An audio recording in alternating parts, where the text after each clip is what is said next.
You're watching JoCo in the Know, a public service program co-sponsored by the League of Women Voters of Johnson County and Johnson County Community College.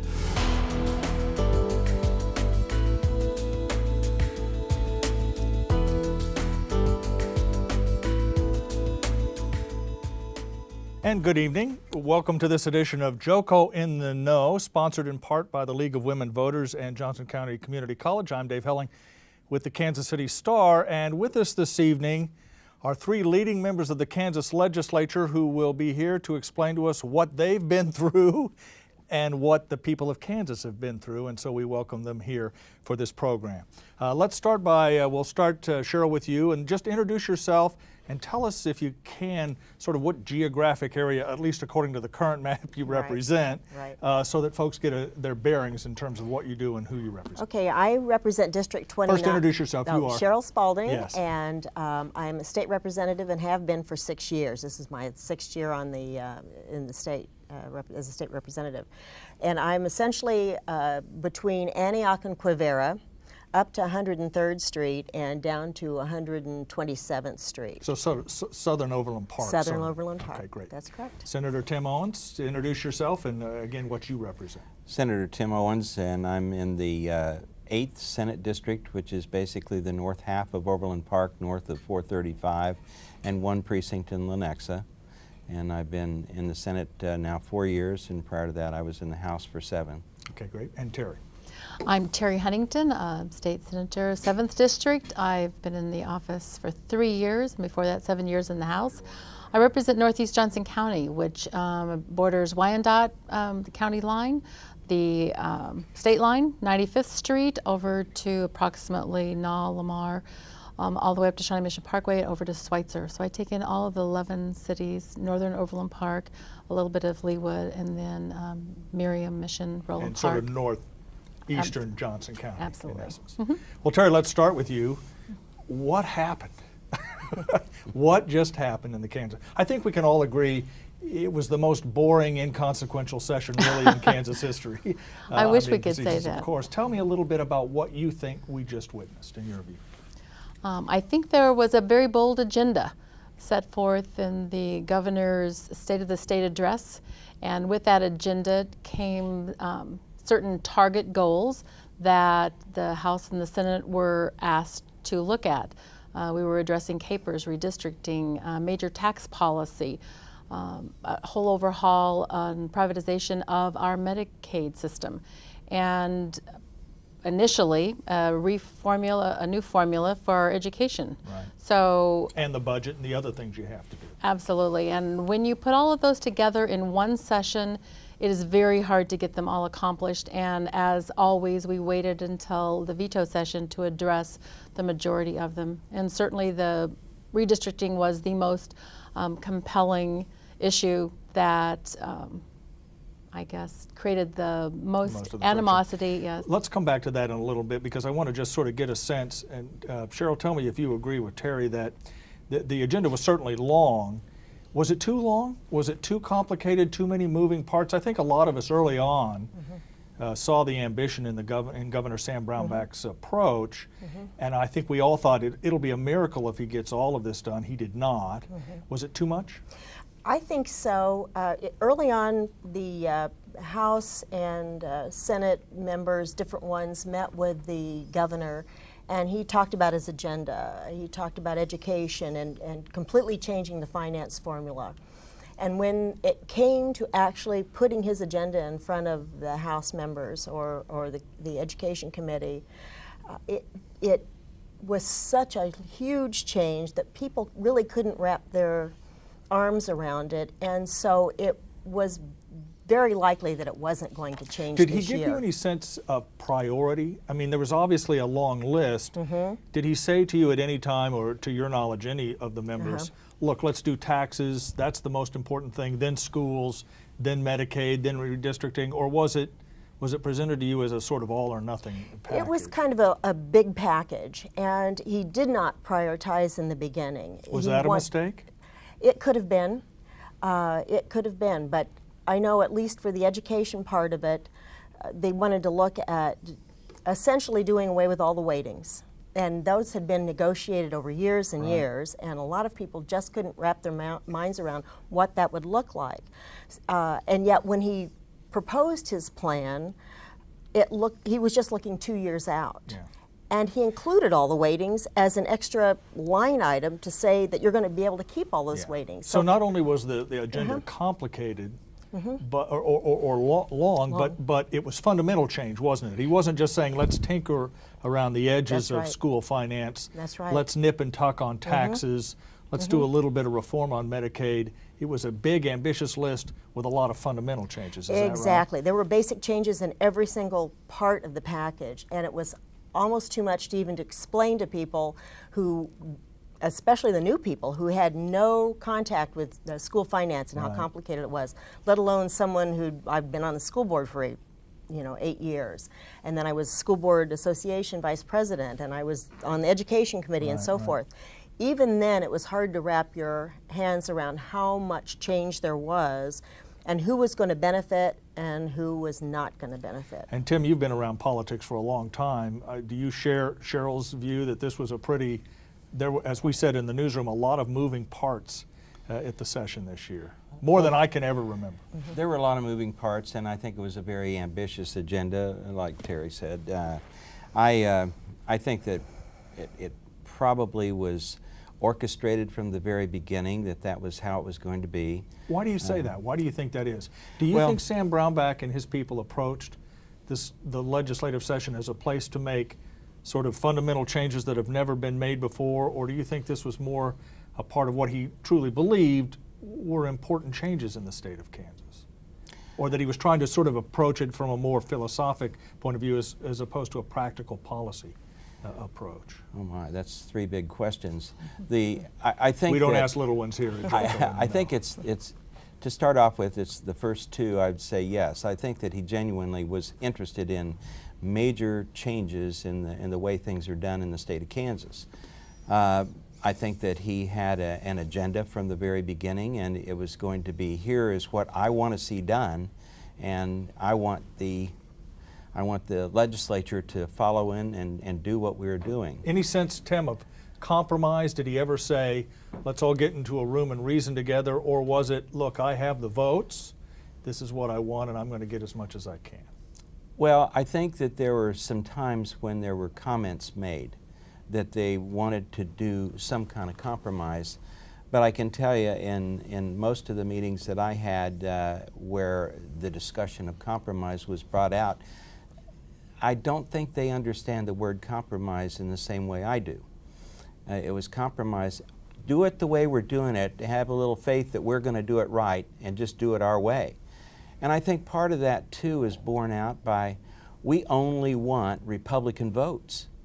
I don't know how you start off with just saying we don't care about the other party, just give us Republican votes on the things we want to get accomplished. Right. And it was interesting, I know the response that Sheryl gave to a question you asked about meeting with the House. It's been interesting. I don't think the governor, except in small groups, I don't recall the governor meeting fully with the Senate. I don't remember Senate caucus. I don't remember the governor coming to the Senate caucuses as a whole. And I think it was kind of in the Senate, it was, let's talk to little groups and see if we can get them to come together, and let's just do a Republican approach. Terrie, for those who don't pay a lot of attention to the legislature, I think that one of the things most people would be surprised at, before we get into the specifics of what you all did, was this infighting within the Republican Party. I mean, Tim just talked about not speaking with Democrats, but the fact of the matter is Republicans have overwhelming majorities in both houses of the state legislature. So explain to viewers how you could end up fighting more Republican against Republican really than you did against the Democrats, or that we would normally expect Republicans to fight Democrats. How did that happen? I think if you put 10 Republicans in a room, you'd have 10 different philosophies on every subject. But why is that, and why is there such willingness not to compromise? I didn't say that right, but why does it seem like everyone wants what he or she wants and is unwilling to sort of back down? Am I missing something there? No, I think people are fairly entrenched, some people, Republicans, are fairly entrenched in their philosophy of conservative, free market, grow the economy philosophy, less government. Libertarian almost. Libertarian in some ways, privatization, right? yes. And certainly there is a place for government, and there are many Republicans who think that the traditional responsibility of government, our schools, our roads, our prisons, public safety, should be, and obviously social services, are what was intended to be funded by state government. And there are those who don't believe that the government should be involved in many of those issues. So therefore you start getting a philosophy that we want smaller government at any cost. And that means we radically change our tax policy. We look at budget items that will, I guess, be more conducive to businesses. Obviously, growing the economy is very important. If you can get more jobs in Kansas and more businesses to come here, if we're seen as a very business-friendly state, that is very important. But I think you can do that in a lot of different ways. I don't think one necessarily has to eliminate all income tax to do that, or cut services to do that. We should point out that all three of you, I think you would agree with this, would be considered in the moderate camp of the Republican Yes. Party. That's correct. And we've all read about and heard about and reported on the conservative moderate split. And if your colleague, for example, Charlotte O'Hara, were here, she might have a very different view of what happened in the legislature than maybe this panel. But did you ever get a sense, Sheryl, that the sides at some point reached a decision not to talk to each other at all, that it became so that it deteriorated to such an extent that it really was who has the votes, my way or the highway? Did that ever take place in your view on the House side? I think we were working together right up to the last minute. And you talked about between Republicans. And I think we've got an even bigger divide sometimes here in Kansas, and that's the rural schools, the small schools, the urban schools. All of those were dynamics that were playing out. It's like with three-dimensional everything chess, else. isn't it? You've Exactly got different right. factions, Yes. different interests, Yes. different constituencies. That makes it, in the best of circumstances, Right. difficult to reach agreement. It does. So when you've got all of those playing out, especially on something that's as major as the education budget, because it's half of the state general fund budget, when you've got something that large, you're going to get a lot of people actually looking to see, well, does the governor's budget help me or not in the long run? We can't tell at the beginning. Johnson County liked some of what the governor's education budget did, for example, in the beginning. A lot of the rest of the schools were kind of had their arms folded and said, we'll wait and see because we want to see what it's going to look like 3 or 4 years out. And so there was that non-compromise going on from the very beginning. And then you had all of that playing out with the philosophies of tax, whether you're going to have the rural opportunity zones and how much are going to go there, how much going to help, like the fare is another thing where you have taxes going to Wichita just to keep their airfares down. I mean, all those kinds of very specific things going on across the state really make a difference when you're trying to compromise. And your question was, did we compromise till the end? Absolutely. In fact, I know some of the senators were trying to talk to the governor about changing things right up to the last minute. And I know House members were hoping so. You know, we did pass that tax bill, the 2117. Right, we're coming up to that issue in just a second here. Okay. I mean, because clearly there was, there were votes in both houses to pass this tax package, and yet you get the sense, Sheryl, and then Tim, maybe you could talk about this, you get the sense no one was happy with it, or virtually no one was happy with the final product. I think so, yeah. I think 2117. Which is very bizarre. People will look at this and go, how could you pass a bill that no one wants? Nobody wants. Well, I voted against it. Even the governor, some have suggested No, no one. he didn't. He called it the nuclear option. Right. And he didn't want it, but he wanted some kind of tax reform. Well, why don't you explain to us what's in the bill, basically, so that viewers would know? 2117 essentially takes anybody with an LLC or a sub-S corporation, if you've got Small business owners. Small business owners. The first $100,000 that you make, you get, you don't have to pay any taxes on. So that State means income tax. State income tax. So that's about a $5,000 tax gain. And the whole point of that was that you were going to be able to hire more people. Well, we talked with Nick Jordan about that. You know, how do Secretary you, of the Treasury. Secretary of the Treasury, how do you hire more people Finance on director, I think. $5,000? Yeah. And he said, well, you know, it will happen, and you just have to trust us. But that was one part, and then I believe the top 2 tiers of the income tax went down to something like 4.9%, and then the bottom one went from 3 point something to 3%. So everybody got their income tax lowered a little bit. And there were some other modifications in there as well. But Tim, it blows a big hole. But by the way, we should make sure Nick Jordan is the finance director for the governor. Revenue. He's, the Revenue director. Revenue Make sure I Revenue get that. director. Otherwise, Yes. Nick will call me up tomorrow and yell That's at me. right. But it also arguably puts a big dent in the budget, doesn't it, this tax package? Well, this tax Going forward. package, when you get to 2018, is going to be $2.3 billion in the hole. I mean, it's a terrible tax plan. And I voted against it, and Sheryl, you said you voted against it, and Terrie, I Yes. think you did too, Initially, I correct? voted against it, and Yeah. was one that when the governor said we need to have a bill in conference, You voted yes. I did vote yes. To get it to conference. Just to get it to We should explain to conference. people, Tim, explain to people what that theory was, because I think a lot of people are looking back now going, maybe that wasn't the best strategy. I don't know. Well, I think, you know, hopefully people will see that in hindsight that it was not. And unfortunately, I did not support leadership on that one in the Senate, but leadership felt that they needed to send a modified tax package back to the other side so that they would have to go to conference committee, and the two leadership of the two tax committees would get together in a conference committee. Let's clarify that if we could for viewers tonight. You're saying that the Senate in essence passed what many called the nuclear option as a way to get to a meeting with the House to try and get a smaller compromise package that everyone could live with.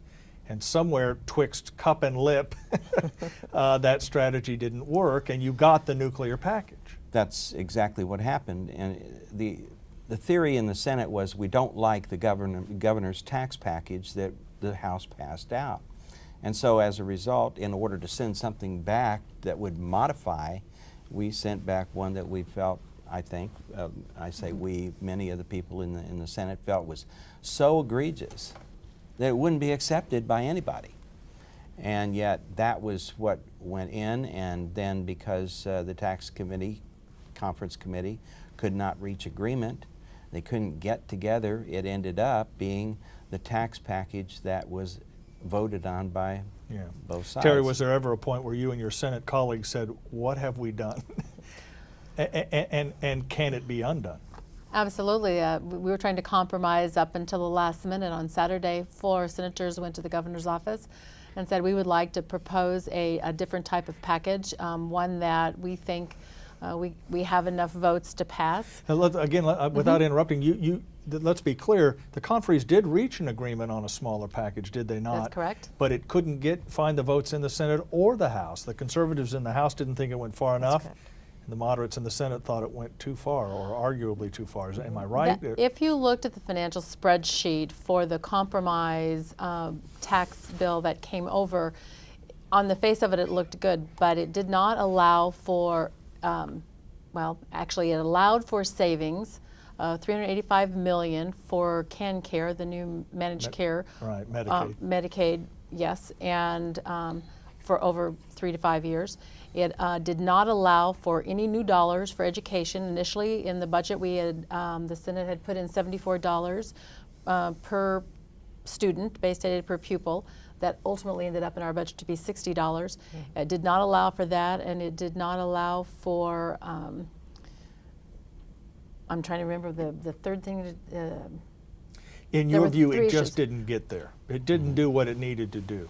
It was too expensive. It was similar to 2117 in that in the out years, it left us with 2117 being the nuclear plan, yeah. option, yeah, the nuclear tax plan. It still left large deficits. And so what can we do to compromise, even get a package that where I think that everybody was in agreement. We wanted to cut taxes. Let's make it more business friendly. Let's grow our economy. Let's take the tax rate down from 6.45 to 5.8, 5.65. Take the lower bracket down to maybe 3.1, and eliminate the middle bracket. And obviously, it While all- hanging on to the interest deduction and some other things that people Yes. thought was important. and then The whole sunsetting. idea of getting rid of the income tax was buried pretty much early on.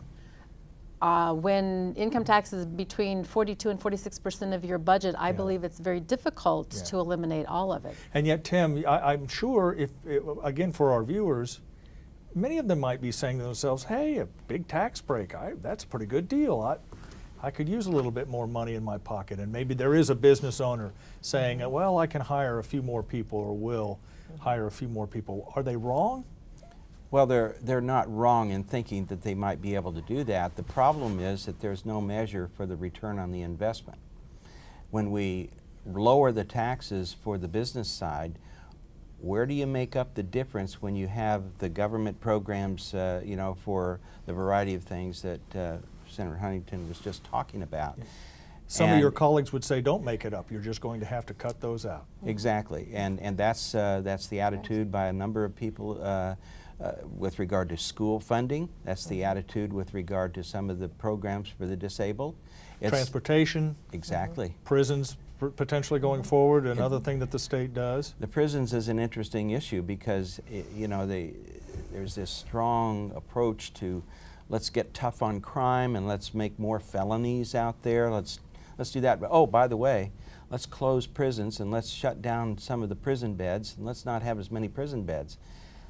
That's just not logical. Yeah. Sheryl, do you think constituents will see the impact of this tax bill? Let's again, as we tape this, the governor hasn't signed it yet. He has said he will. We assume that he will. If it becomes law, will your constituents notice first that they get more money in their pockets, or that the prisons are a little more crowded, more kids in the schools, bumpier roads, higher property taxes? Which do you think will they see first?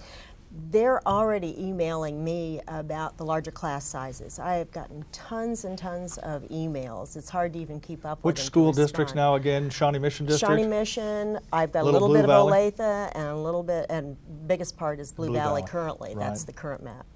But I'm getting a lot of emails from those people saying our class sizes are expanding already. And with the amount of money we've put back into schools this year, it's about 1/10 of what we've cut over the last few years.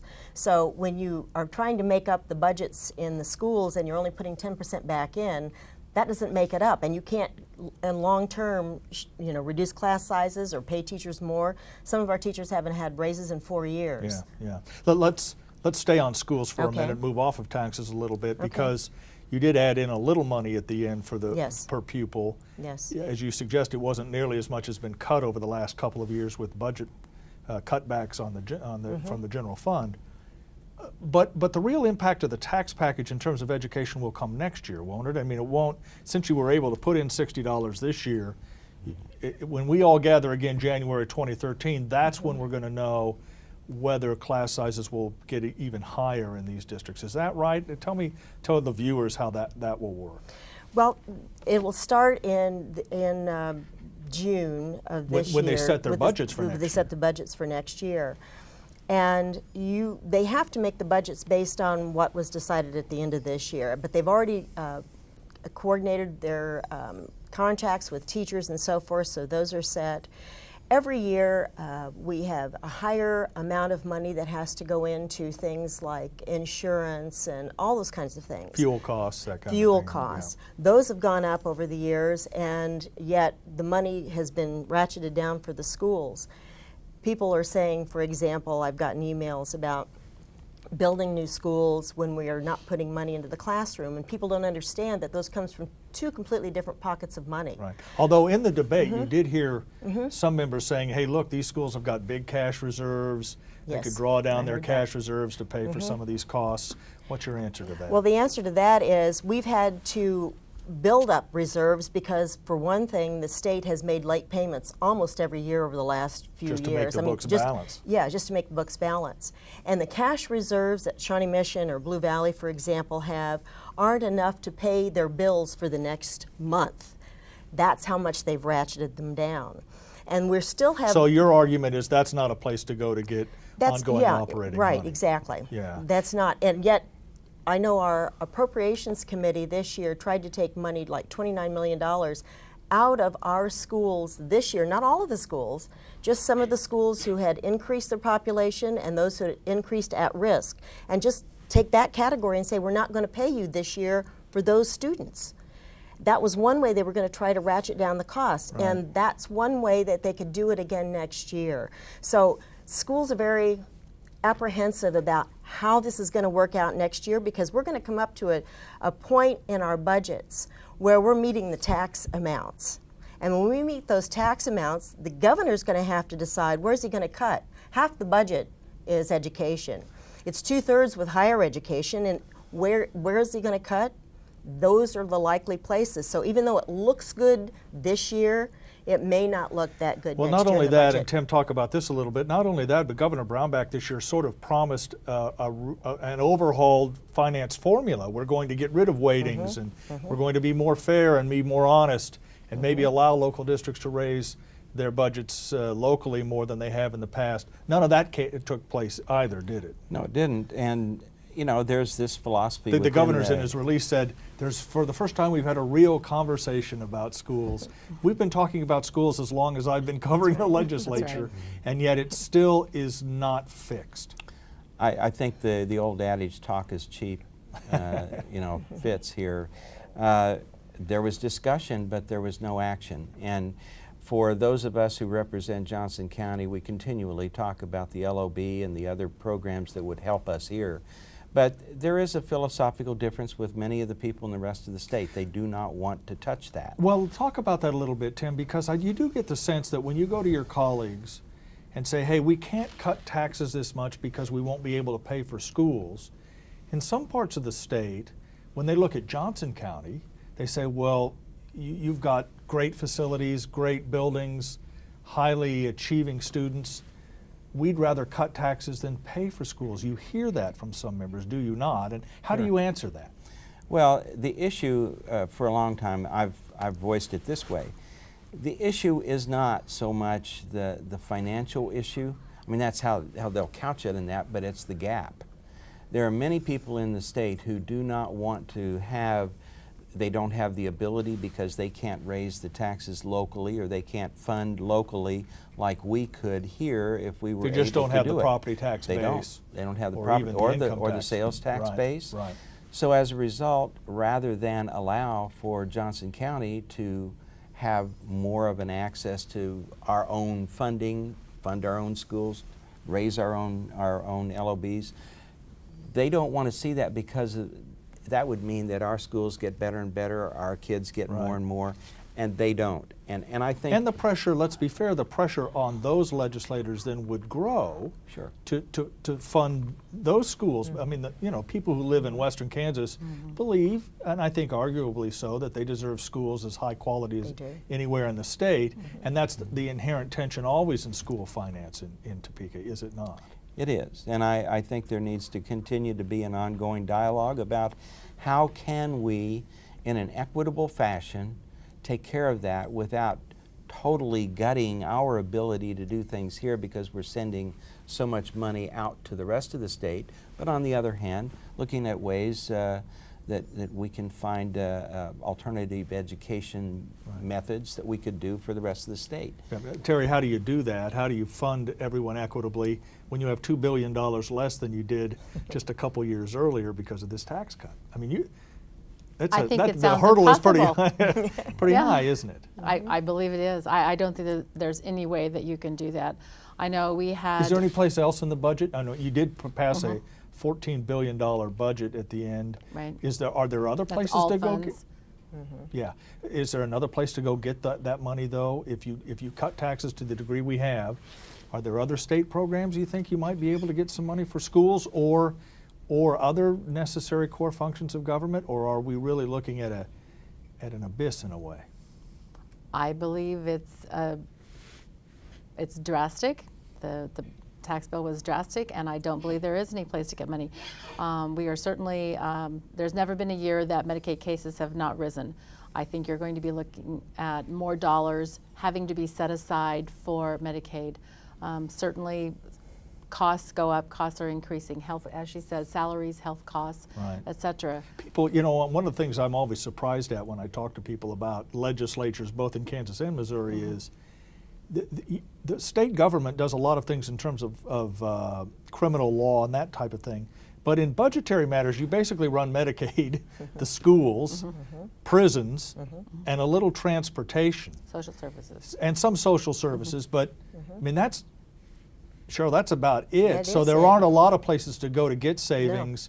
If you don't, if you try to, if you don't go to Medicaid, you don't go to schools, you don't go to transportation, you're in trouble. The issue is, it always gets down to the issue of funding versus services and whether or not you're going to fund those services. And the issue that people are afraid to talk about, and we have a problem here in Johnson County in talking about it, because we do get into the issue of, we have exemptions all over this state. We have $4.5 billion in sales tax exemptions. Now, many of those are unavoidable because they're tied to federal funding. And you get into different areas that would impact different specific parts of the state. You know, agriculture in some parts of the state, services here, and that sort of thing. So you've got that, but you also have a lot of exemptions that we have with regard to property taxes and income taxes. If you eliminate the income tax, you also eliminate anything that anybody would get from exemptions. So that diminishes some things down. And if we are not willing to pay attention to, I think what we ought to do is be spreading the base and lowering the rate.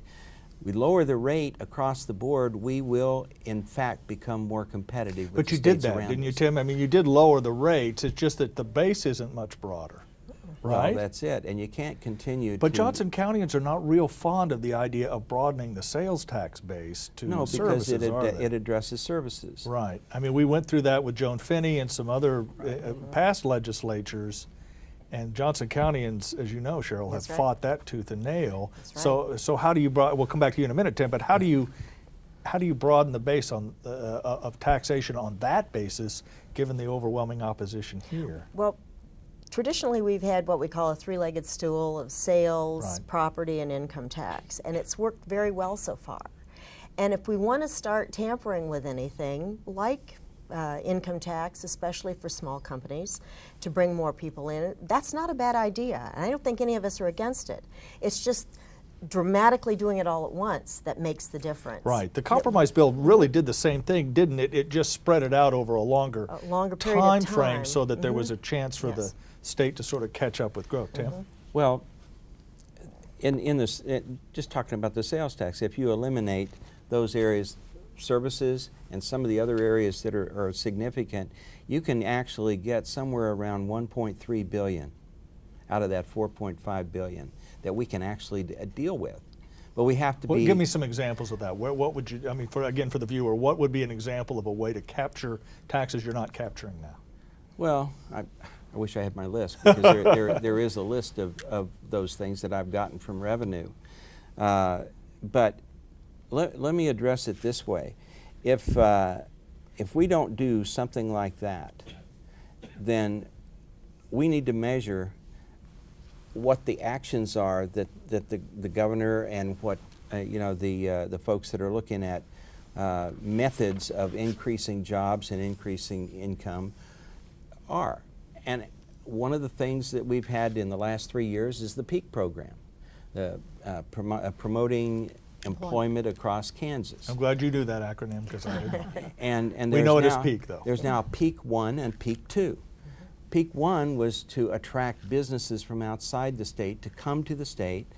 They get a 95% return of the income tax withholding for their employees, and they have to bring employment, show that they've got employees in the state.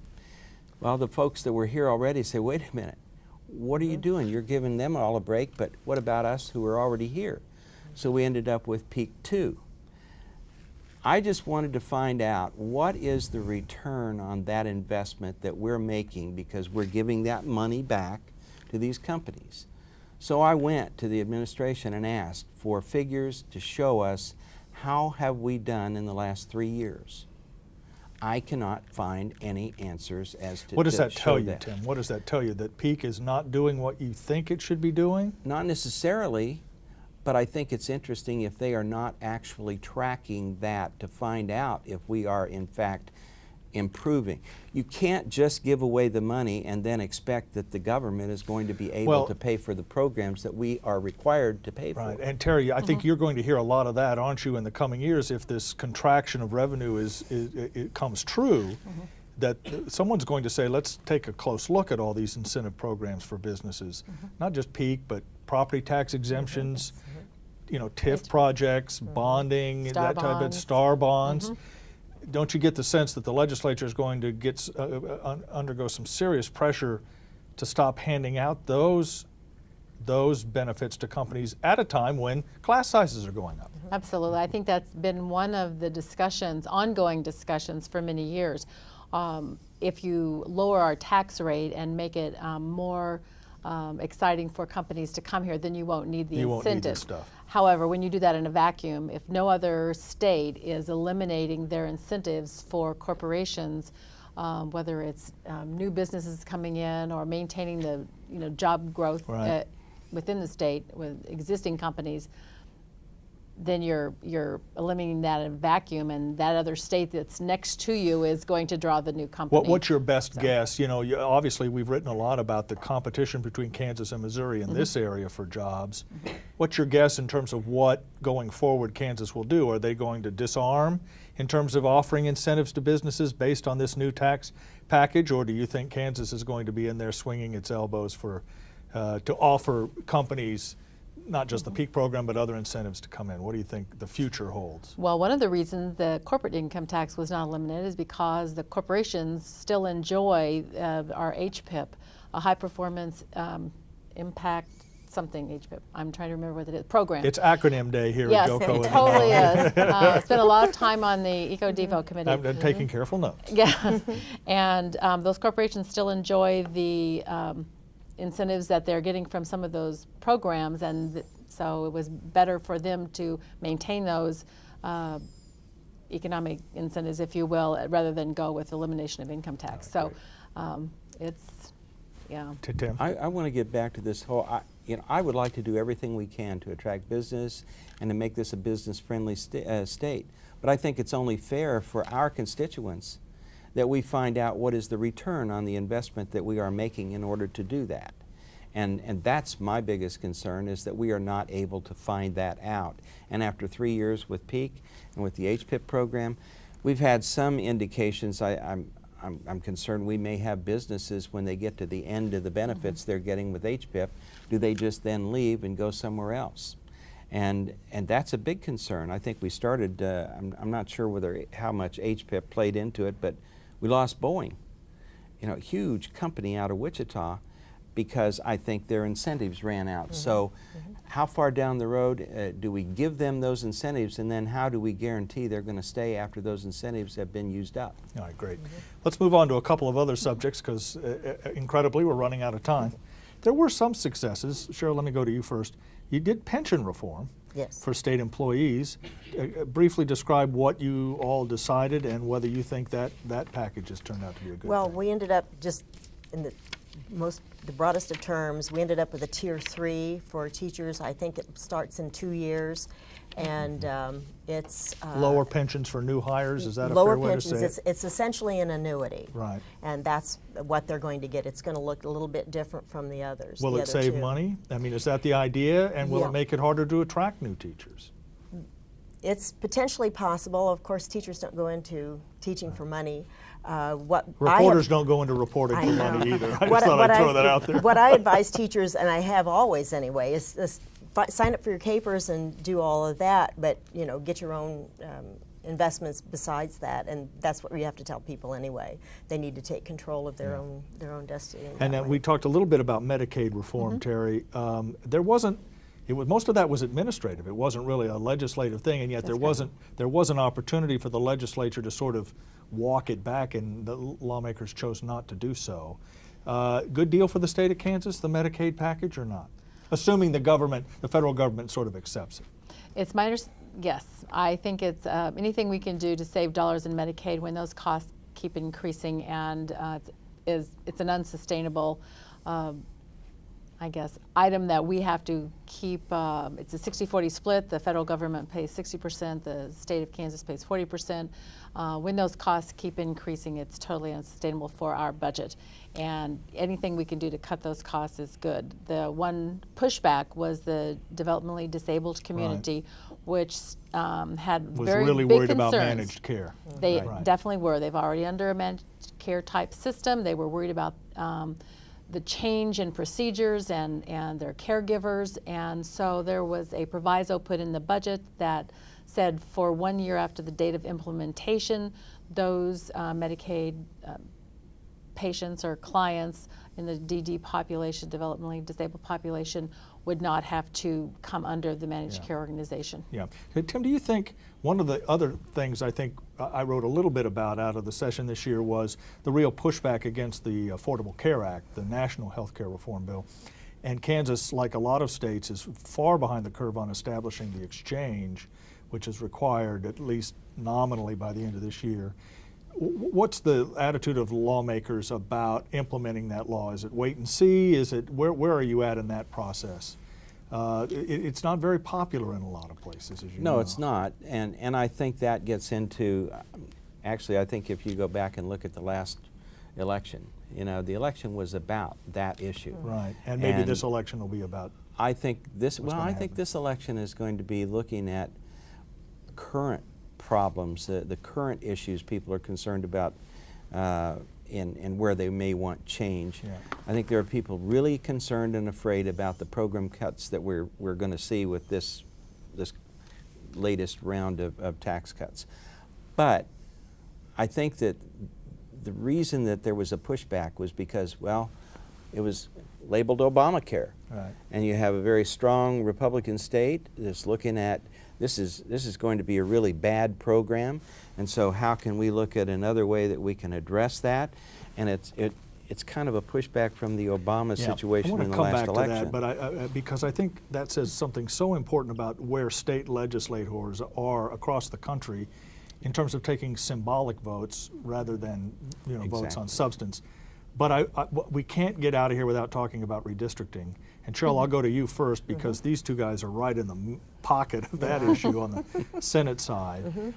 Why was the legislature unable to do what is a basic function of legislatures everywhere, and that is draw boundary lines for House, Senate, and congressional districts? Well, on the House side, it was much easier because we had a number of people who had already said they were going to either retire or try to run for the Senate. So they were able to move districts around without too much fuss and bother. But they wanted to write the Senate districts too, didn't they? They did because there was a lot. Because they don't like Tim Owens and Terrie. The governor was. Am I wrong about that? Well, the governor. Yeah, let me. They don't have to listen. They already know. The governor did not like the way they drew the map, and the Senate map. The Senate map. And he looked at Leavenworth and said he'd rather have the new Senate district up there. And so that got to be the tug of war that they had, that he wanted to put it in a different place. I think we would have had some different maneuvering in our area to get a little bit of parts of senates in our area, but not a whole Senate district. Tug of war understates it, doesn't it, Yeah, Sheryl? it does. A lot. I mean, every state has a tug of war. This was like hand-to-hand combat to the death. It was. Why? It was. Well, let's just put it out there that the governor would like to be able to manage the Senate the way he does the House. And he wants to get rid of about 6 or 7 senators he believes are too moderate. And that's basically what it is. And 2 of those senators are with us here tonight. They as are here say. tonight, Tim, yes. walk us through what happened from your point of view and why, if you believe so, the governor was wrong to try and impose his map on the Senate or the people of Kansas. Well, everything about the attempts to impose had to do with exactly what Sheryl just said. It is all about trying to take over control of the Senate, just as basically the conservative control is in the House and the governor's control there. From the very outset, the governor made a statement early on, I'm not going to get involved in the maps. But from the very first meeting on, there were representatives from the governor's office there. There were meetings in the governor's office throughout to try to find ways to make the Senate more conservative. And I will tell you that this has been, you know, here we are at Johnson County Community College. I teach here in government, and I will tell you that this governor came in with an idea of taking over control of all three branches of government. We had the first indication of that with the Senate, or with the judicial selection process, Right. where he began with the courts, and we basically stopped that in the Senate. He didn't like that at all. I was in his office 4 times to talk about that issue.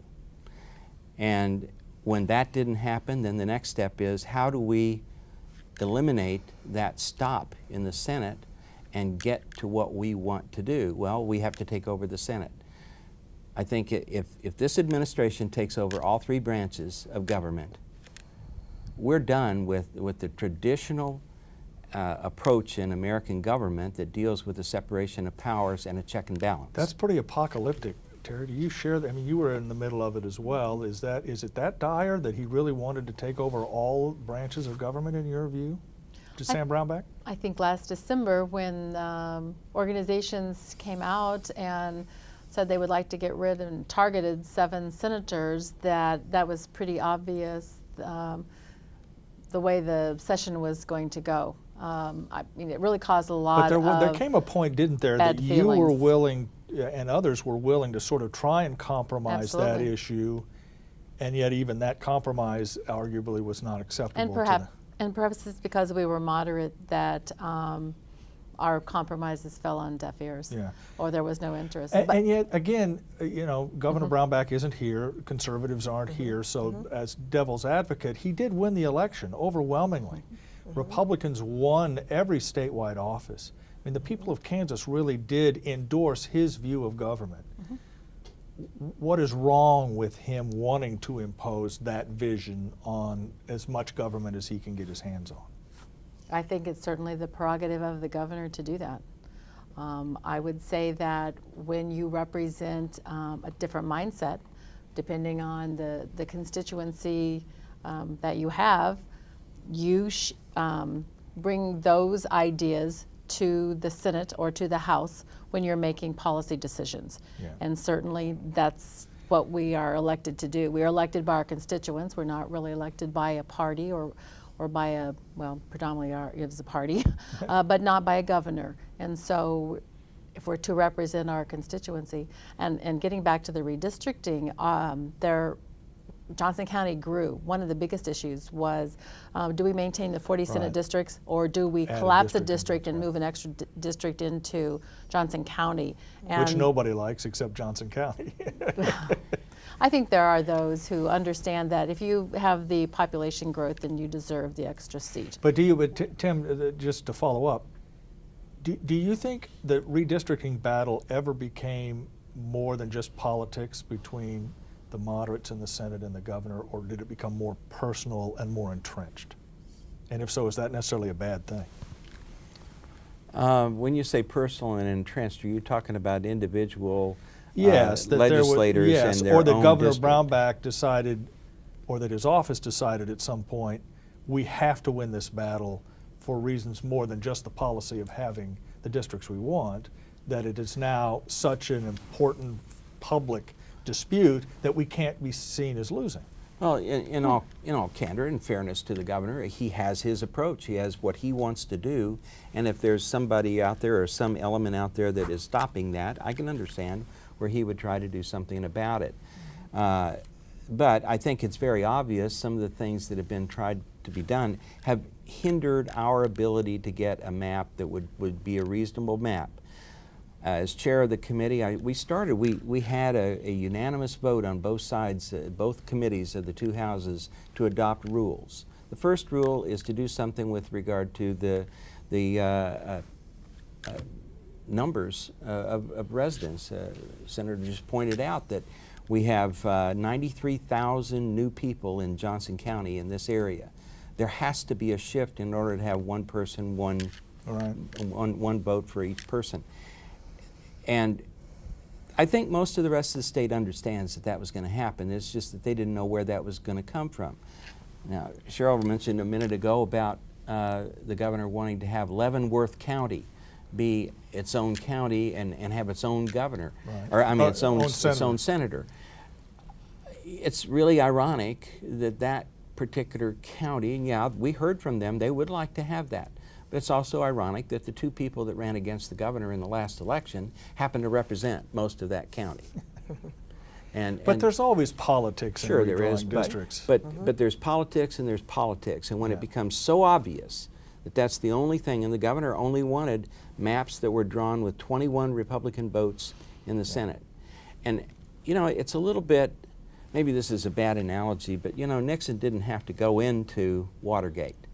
He was so far ahead in the polls in that election, he didn't need to do that, but it cost him the presidency. We have 8 Democrats in the Senate out of 40. They don't need to be going after that sort of thing in order to make a point in this state. And Sheryl, just to complete the thought, it also clearly, and sort of bring the conversation full circle, the redistricting battle really did affect all these other discussions, did they not? Particularly in the wrap-up session. Absolutely. And make that, explain how that happened to our viewers. Well, you've got so many moving parts, and but the redistricting was the cog that drove everything else. It was the big part, yeah, and it finally... Why did it happen that way? Because the governor just wouldn't... I mean, you would think the tax piece would be the big part, and then if we can figure taxes, we'll do redistricting, and yet, that's why I was asking Tim about the personalities involved.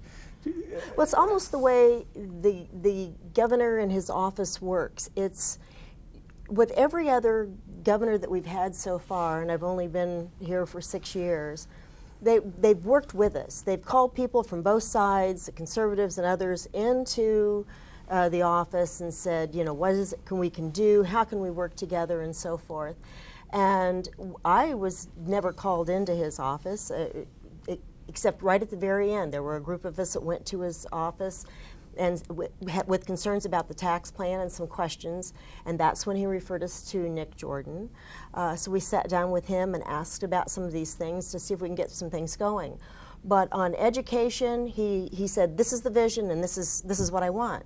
But he didn't call the chairman in, he didn't call members of the committee in and say, let's get together this summer and talk about how we can make this work. He looked at everything from the 30,000-foot level, and we work on the very individual level with each other. We've always compromised. The strong conservatives, moderates, and Democrats have always worked together. Right. And it I will just tell didn't you happen that this you way. can talk to conservatives who say, who have the same criticism of Governor Brownback, that it is a 30,000-foot, even very strongly conservative lawmakers were critical of him in some ways of not getting more involved. Now, they wanted a different outcome, but I think that's a pretty common concern about Governor Brownback. It is. I think so. On the other hand, the very strong conservatives in the House were whooping it up with the tax thing passed, and they really hope he signs it, because that's the political stance that some of those have taken. So on the one hand, the governor wanted a strong tax package. Well, he's got it, and now he's going to have to find a way to manage it, and we all hope it sincerely works out. I don't know how it can. I've got my doubts, but I really hope it does. Yeah, great. We've got about 5 minutes left. Terrie, let me ask you this. I mentioned this a little bit earlier, and I wrote a column about this, not just Kansas, but Missouri. It does seem like legislatures across the country now are inordinately involved in taking symbolic votes, things like Sharia law or in Missouri, there was legislation to criminalize enforcement of Obamacare, or a Rush Limbaugh statue in the lobby. A, is that right, that you're taking a lot of symbolic votes, and B, what does that do to governance in your view in this state? I think there is a perception that if the legislature takes that vote, that something will be done, that vote will make a difference and make a change. And I think on these types of issues, the Sharia law vote, the constitutional amendment to not accept the Affordable Care Act, they had Proposition 21 or something, Agenda 21 in the 21, House. When I'd you- never heard of Agenda Or 21 Article until about 21 or Agenda 2 weeks 21. ago. Right. It was started in the UN like 25 years ago, and I think America. the argument, Tim, is it's not wrong to vote on those things, but boy, draw your districts first. You know, Right. get a budget first, and then work on Sharia law, then work on Agenda 21. And it seems like priorities in some ways are reversed. Well, there are people in those areas who are extremely passionate about those issues. Absolutely. And they feel very strongly. They are generally in a relatively small minority, even though they don't think so. And they deserve to be, I'm not saying they don't deserve and to be it's- and heard it's or fine to that be their heard. legislation doesn't deserve to be considered. I just find it so fascinating that in state after state, those are done first. Those are the most important things, it seems like, and the things like budgets and schools. It's the finance. low-hanging fruit. It's Yeah. the easiest thing to get in and out, and they voted, and they won't get a postcard, or they will get a postcard in the elections. Yeah. And elections played a huge part this year as well. We had a perfect storm. I mean, we had the redistricting, the elections, we had a new governance coming in with the program issues. I mean, it came together, and we were having to deal with all of those. And I'm very concerned whenever we pass a bill, and it's not always understood why I might vote the way I do on some of these bills, but whenever we pass a bill that really doesn't do anything, except just maybe it's a feel-good thing, and it doesn't do anything, what have we really done? I think that's disingenuous to the public. And some of those bills, I call them Chinese lanterns. You know, they're pretty to look at, they're void of content on the inside, and they shed light on nothing. Yeah. And I think that we need to be very careful as governing people, that we address things in an appropriate way. And those areas you talked about are exactly where we should have been focusing. And one thing I wanted to respond to, you asked Sheryl a little while ago if we went too long. Where I think we made a mistake was waiting until putting 10 days off. We shortened our regular session too short to be able to accomplish a lot of the things we should have done then, and then put it way off to the end in the hopes that I think leadership, frankly, particularly House leadership, wanted to be able to say, we're going to crunch it down in here, and you're going to have to do this, and you're going to have to vote the way we want you to. And it really put a lot of pressure on all the legislators for that last 10 days. Yeah. That should have been done well before. Thought it was ironic that we ended up our debate yesterday in the Senate. We were talking about a trash bill. Yeah. You know, at the end of here we are, right up at the end of what's supposed to be the veto session that went for how long? 10 days, 11 days. That should never happen. And that's a criticism I have about the process that we have. All right, Tim, that's going to have to be the last word. We've had a great discussion here. Sheryl, thanks for your help. Tim and Terrie Huntington, thanks for being with us on JoCo in the Know. Welcome home. Thank you. And Thank you you. probably may not hear this a lot, but thanks for your service, because I'm sure at times it was just a bit of a grind over the last couple of weeks. Sheryl Spalding, Tim Owens, and Terrie Huntington with us on JoCo in the Know. Thanks again. Thanks to you for watching us here on this program out at Johnson County Community College. I'm Dave Helling reporting.